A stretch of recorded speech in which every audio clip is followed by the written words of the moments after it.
మహారాజు తానే సమిధల్లె మారి నిలువెల్లా వెలిగెరా.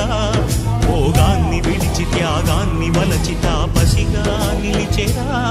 జనక్షేమమే తన సంకల్పముగా, తన ఊపిరి హోమజ్వాలలుగా, స్వర్గాన్నే శాసించెనురా, అమృతమును ఆహ్వానించెనురా.